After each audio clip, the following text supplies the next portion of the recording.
नमस्कार दर्शकवृन्द, म अरविन्द दुलाल।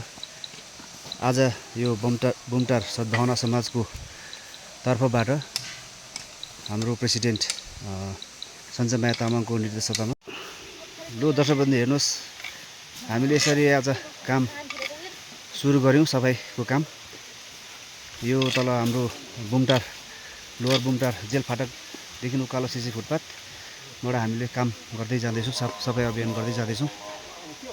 सबैजनाले हेर्नुहोस्,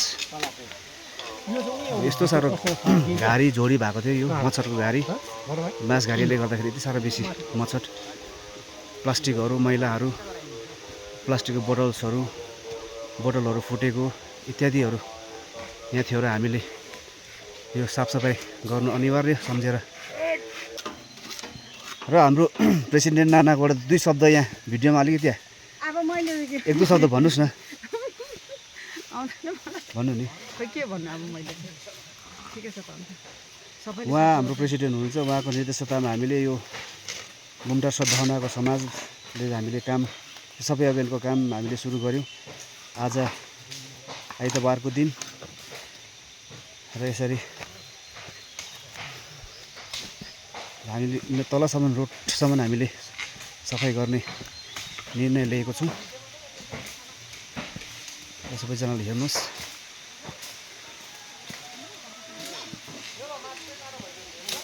अझै एक ग्रुप हाम्रो तल्लोपट्टि छ, उहाँहरूको पनि म अहिले भिडियो गर्छु।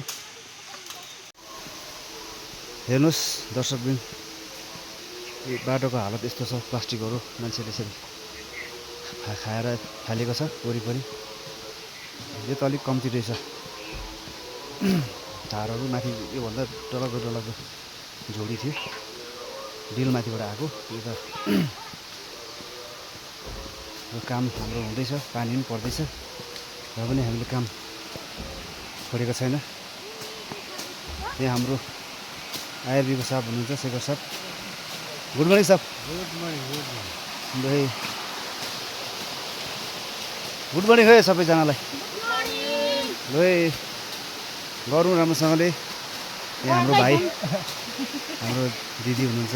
यहाँ यसरी सफाइ अभियानको काम यसरी गर्दैछौँ हामीले। यहाँ सबै हामीले सफा गर्दै आएको। यो क्लियर भएको छैन, यो अझै पेन्डिङ छ। यो पानी पनि पर्नु थाल्यो, अझै पनि केही छैन। हामी जबसम्म सक्दैन यो काम हामी गरिरहनेछौँ। सरकारमा मात्रै छुट्टी गर्नेछौँ हामी। यो सबै हाम्रो बुमटार सद्भावना समाजको मेम्बर्सहरू हो।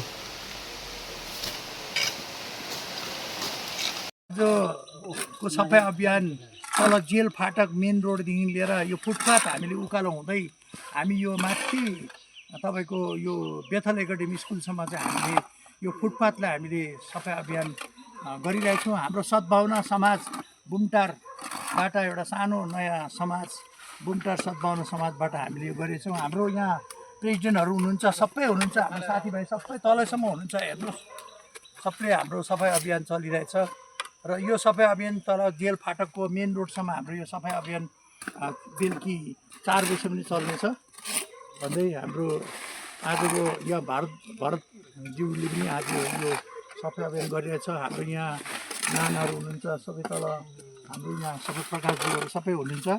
सफाइ अभियान चलिरहेछ।